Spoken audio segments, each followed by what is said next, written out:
today on Steam. So go and grab that if you'd like. And it is going to be coming to console alongside the America's Animal Pack on the 5th of August. Yes, we've got some of the key art on here, so you can have a look at that. Beautiful. So Planet Zoo console players, you don't have to wait all that long to get your hands on these 2 packs together. And also released today was a free update, which includes something new and free for everyone. It's the Malabar Rose Butterfly. Oh, look at that. Beautiful. Beautiful. Yep, that's coming out today. That is available update today as a free update for everybody. Get that. Get hold of that. Absolutely.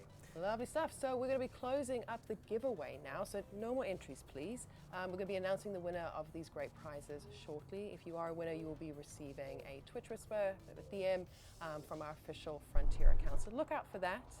But yes, we have now closed the giveaway. So yes, good luck to everybody. Yeah. Good luck. Good luck. Okay, I think we've left them hanging long enough. Yes. Elite players, commanders, it's your turn. So 2 unlocks ago, which is an official unit of measurement here at Frontier, we revealed the Panther Clipper Mark II. And all of the juicy details. And for this, I'm going to hand over to Zach, who sat down with Chris and Curtis earlier this week.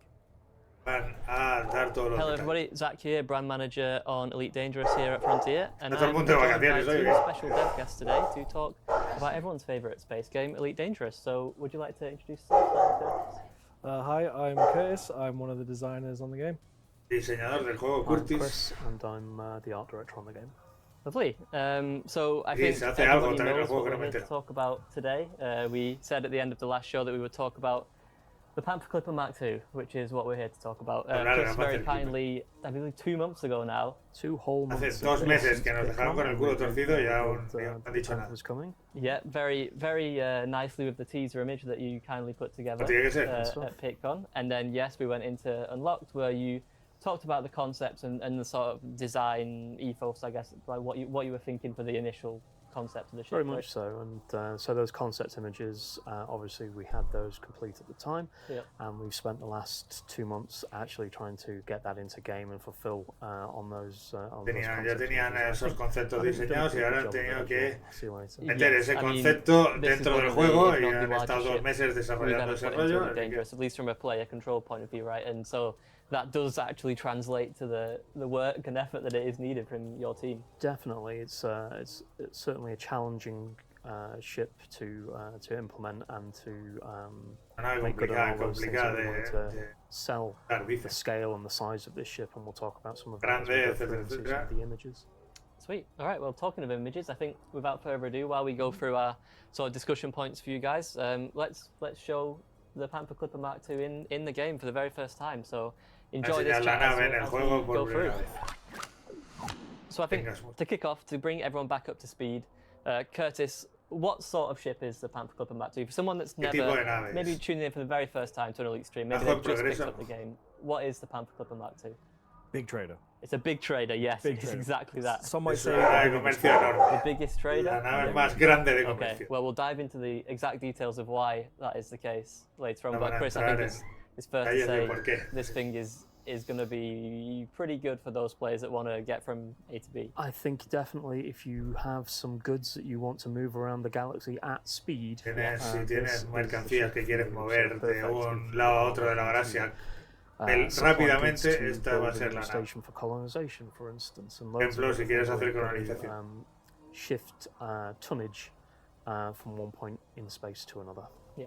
So I think, Curtis, knowing, you know, when we released colonization, we saw all those cries for, you know, we really want to trade all these materials. How hard was it knowing behind the scenes that you were working on this the whole time? You just wanted to tell everybody. Claro, la colonización, todo el mundo estaba que difícil es mover todos estos materiales, etcétera. If I just had, you know, tanta gente estaba con ese rollo. Tons of haulage. Tiempo has estado detrás de la. Can't say anything. Can't say anything.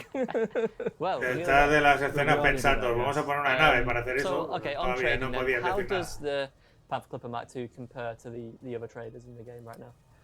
So roughly speaking, it's got about 50% more capacity than our biggest traders. So un 50% más de capacidad que otras naves de comercio. It's got a similar jump range when fully laden to those traders as well. So even though it's hauling, más o menos va a saltar lo mismo, aunque cargue mucho más. Va a saltar lo mismo que otras naves con las que comerciamos, pero cargará mucho más. It's also compared to our dedicated traders, have got a little bit more bite to it. You're carrying a lot of goods, so we wanted to make sure that like you had something there to defend yourself. Interesting. We'll touch on that a bit later on. I'm sure we will. And Chris, what do you think from a visual point of view? What was the process when you had to set this ship aside, I guess, from some of the other traders in the game? Yeah, so we've got a lot of large trading ships, and in the game they have been for a while. And I think one of the things that they all share, which we have also implemented with the Panther, is form follows function. So they are large, they are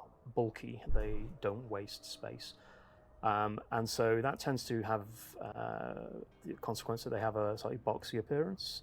Some of our other ships, though, were boxy and also quite angular and quite brutalist, and that was by intention. So with this one of the bits of thinking that we had was similar to the Mandalay, where we took an explorer ship, but we wanted to go for something that had a few more curves in there and a slightly more de todas las naves del juego que son de transporte son así como gordas y con pocas curvas y tal, y con el diseño de esta querían acercarse a algo más bonito, por así decirlo, while still maintaining that big bulky look. Aunque siga siendo gorda y grande, pero que tenga una línea más detallada y más unique for that reason. Yeah, and I think everyone watching right now, seeing the footage, will quite clearly be able to see that silhouette of the original Panther Clipper, right? But with, like you said, those enhancements that we've seen across all of the new ships that we've added to the game, right? But this one in particular, you can really see that the callback to the original. I think hopefully it will map onto that and remind people who remember that ship, whilst also providing a unique and exciting new ship for those who maybe haven't played the older games. 100%. All right then, so un feeling de la Panther Clipper original, que para la gente que le gustaba esa nave les va a molar, y a la gente que no, pues algo que no. What would you really say? You're speaking directly to the players right now. What is that USP of the ship? So there is the obvious one. It's got loads more cargo capacity. But our best traders always have the most cargo. So I'd say that probably with the Panther, the thing I like most about it anyway is I don't have to sacrifice on some of the sort of like more comfort modules that I'd like to take when trading. Okay. If I'm trading at the moment, I might go around in a stripped down Type 9 that has no shields and no booster and nothing. And con el Panther no vas a tener que sacrificar, muchas cosas para comercial. If I want 1,000 tons of cargo and still want a shield and a couple of other modules, I can do it. Okay. Vale, vas a poder tener 1000 de cargo con escudo y con cosas incluso. Chris, I mean, from a visual point of view, is there anything on the ship itself? I mean, you guys are probably seeing it on the videos right now. Está chula, that you think sets it apart as in its sort of USP? Is it those thrusts on the side maybe, or something There's else? A couple of things. Yeah, we always try to give each ship something unique, and in this case, it's definitely the rotating engine pods, the 4 pods. That also in this ship's case serve as the ship's landing gear as well when it's come to rest. And that was a callback, as we discussed last time, to the way the original ship worked in the original late one, so we wanted to preserve that. And the team have done a really nice job of engineering that animation so that it feels nice and chunky and heavy on the side of the ship. So yeah, I think that's probably one of the most unique things. And then in terms of challenges, in terms of making this ship unique from a construction point of view, I think we hadn't quite realised until we got it in game that you, foolishly on our part, would be walking under this thing, on top of this thing, and that's a lot of real estate that we had to make sure held up from all of those angles. So we actually ended up taking the concepts, and we were finding there were places where we needed to add a little bit more detail on top of that, and doing that in a targeted way. So es muy detallada porque cuando andes por debajo de ella y todo ese rollo, que la veas grande y con muchos detalles y todo. It was fun. Yeah, so I mean, chat, when you eventually get your hands on the Panther Clipper Mark II, make sure you get out and look around underneath, because Chris and the team spent a lot of time making sure that de salir de la nave y echarle un ojo porque mola mucho. Yeah, put that in the issue tracker and then we'll have a look.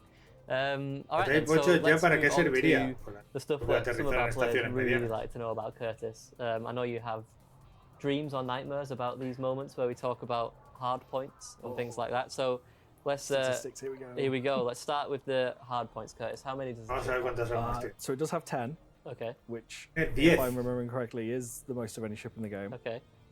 And as for the configuration, you've got 4 small, 4 medium, and 2 large. Right. So a fair amount of firepower. You know, you're not much. 4 pequeños, 4 medianos y 2 grandes. Hostia, esto se va a poder hacer una cosa interesante con esto, ¿eh? Kind of blown out the water a bit by that. Okay. And sorry, go on. No. Is there anything you envision a player to put on those hard points in particular, or is it quite open to interpretation? Well, you can put whatever you want on it. I might stay away from fixed weapons because it is a big ship, so it does have quite the wide turning circle.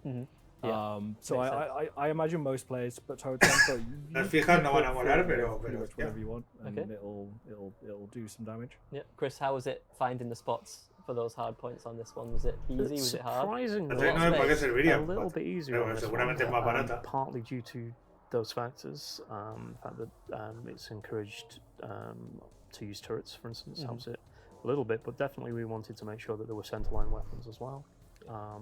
And to do all the tests that we do usually to get those hard points in really early in the process, and then Curtis and his team will test that out and make sure that they feed back to us on what's working and what isn't working. Yeah. So a little bit easier just in terms of the fact that there's more space, so you're not having to fit them into thin wings or anything like that. The bulk of it definitely helped, but it was the usual process and back and forth to refine where they actually ended up. Cuesta mucho refinar dónde poner so let's las move on armas. to optional internals.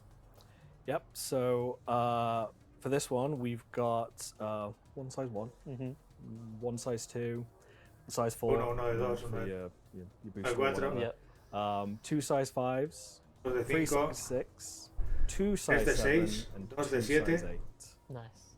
Okay. There's something special about those ones, but We'll talk about that in a those. minute. Yes. You may. Y que hay algo especial, dice, es lo que decíamos, es que va a tener cargo porque sí, aunque le quites todos los módulos. Again, it's a big ship, so it needs a lot of power, and it needs a basically big everything. Yes. So size 8 power plant, same for thrusters. Power plant 8, size 7 FSD.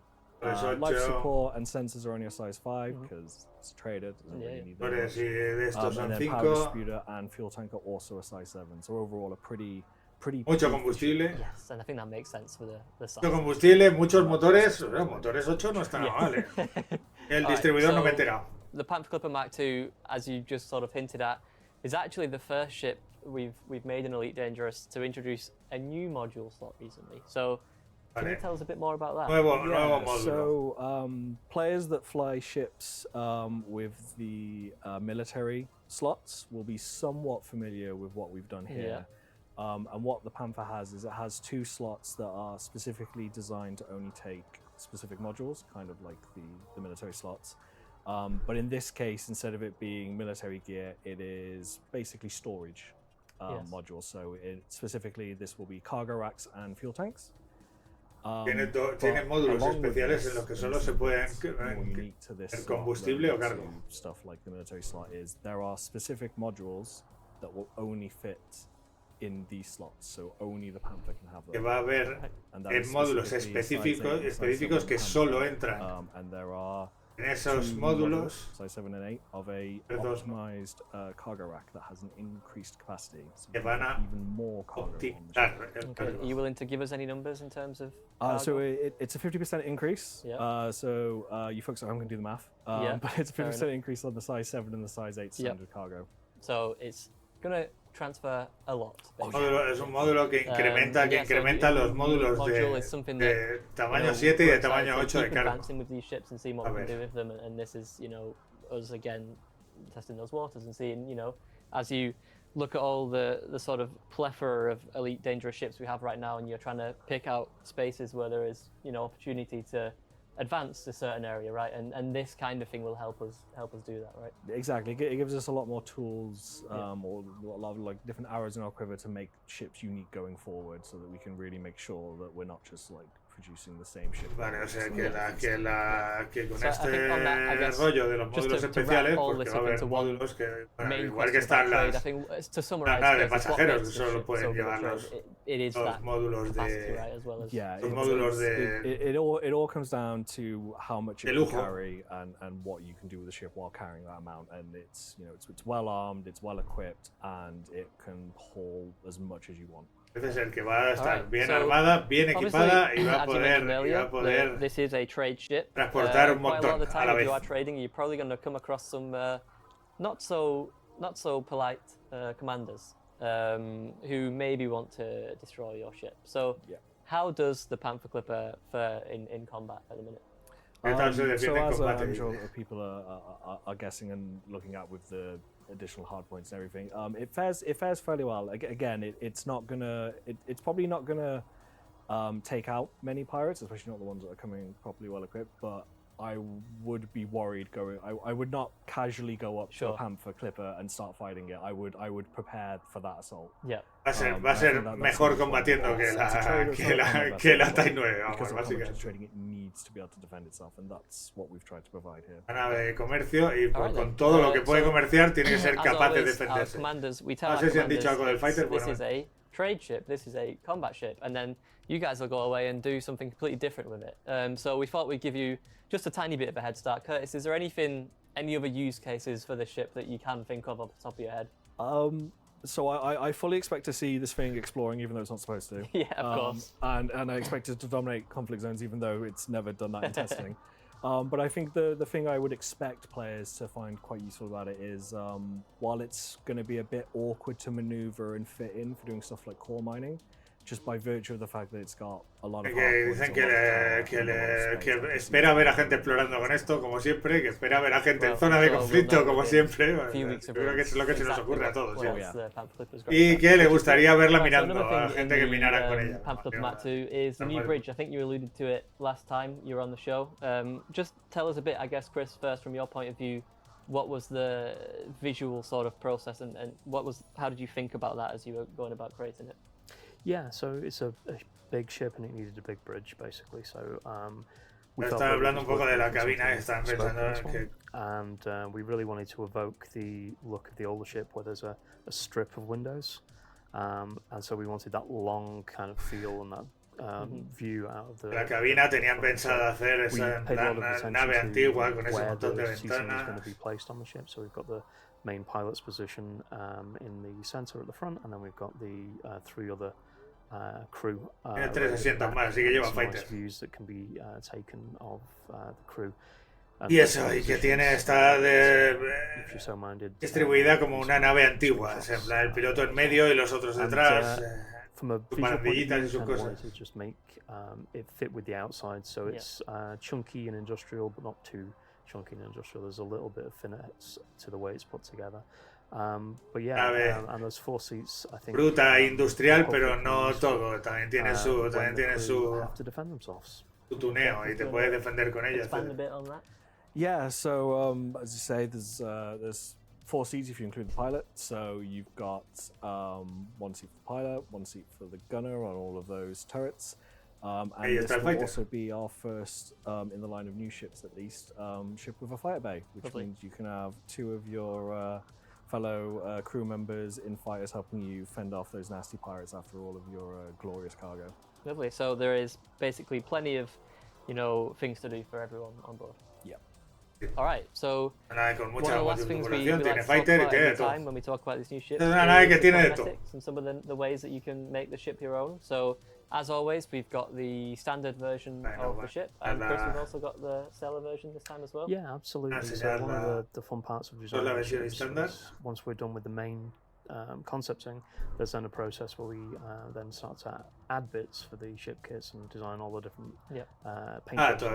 Todavía no nos van a enseñar nada. Obviously, there'll be a range to come over time, but day one you'll be able to choose between the standard version.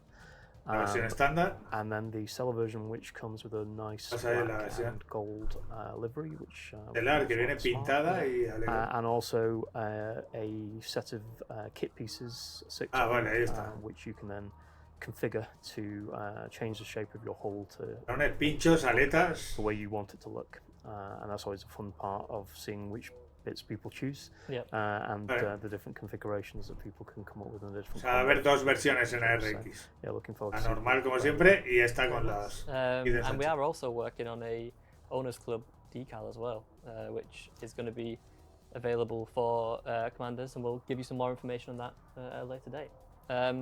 One thing I did want to touch on the, I think Están it's on trabajando the en un Stellar decal para edition. la gente. Correct me if I'm wrong, it might be on the base. The sort of, I don't know how to describe it. There is a part on the front of the ship that is very reminiscent of the original Panther Clipper, right? That has made its way. I think the word you're looking for is prong. Prong, okay. So yeah, we mondongo delante que viene de la nave antigua. Harken back to the original design as much as possible, and the original design does have a. Querían hacer una versión tan parecida a la versión original y al parecer tenía un mondongo ahí delante. And we toyed with the idea of including that on the base. Yeah. And I do like what it does to the ship, and it does add that little extra call back to the original one, but we decided to have that as an option. Pero habían pensado ponerlo en la original, pero al final está en el kit hecho. Or any of the other kit pieces on your ship. Bien hecho. Makes sense. So obviously the Panther Clipper Mark II is a legendary ship. It's something that you guys have wanted for a long time, and I'm happy to say that it's going to be coming into Elite Dangerous in ARC's early access on the 22nd of July, and you actually won't have to wait too much longer for the Vanguards update, which will be arriving in early August. So if you did want to find out more about the Vanguards update, make sure to check out Last Books Unlocked. But until then, I'll hand back to Sam and Rich in the studio. Vale, sale el día 27 del mes. There you go. Very exciting. Hey? El día 27 del mes que viene. Y las vanguardias en agosto. Yeah, lovely stuff though. Awesome. 27. Cool, so we've also got the winner of our giveaway. Congratulations to Commander Zim. Well done, well done, well Lo he done. escuchado el 27 al Make menos. sure to reach out and we can get you all of those cool things over to you. But yes, congratulations again. And yes, that about brings us to the end of the show. Thank you so much everybody for joining us. Just a reminder that if you have missed anything or you haven't seen the show, please check us out on YouTube. That we will be able to watch this later on. So yeah, thank you so much, you guys. That is it. 22 han dicho, ¿no han dicho el 27? Wednesday the 30th of July at 6 o'clock El 20. UK time. So we will see you then. Lovely stuff. See you guys then. Have a good one. Bye. Bye. Vale. Pues en resumen, es una nave que va a cargar mucho porque va a tener unos módulos especiales. Para ella, en plan como las naves de transporte, o sea, perdón, como las naves de pasajeros que tienen los módulos de lujo o como las naves que tienen módulos militares, en los que se van a poder poner una especie de ampliaciones de los módulos de cargo, algo así han explicado. Así que se ve que va a cargar, por lo que han dicho al principio, vas a poder cargar 1000 sin tener que prescindir del escudo, etcétera, etcétera. Así que bueno, de momento pinta guay, sigue pintando guay desde la última vez que la vimos. Así que nada, si veis esto en YouTube, darle a like y compartir y eso, que voy a hacer el recorte aquí y ser bueno, joder mucho. Nos vemos en el próximo vídeo. Gente que estáis aquí en directo.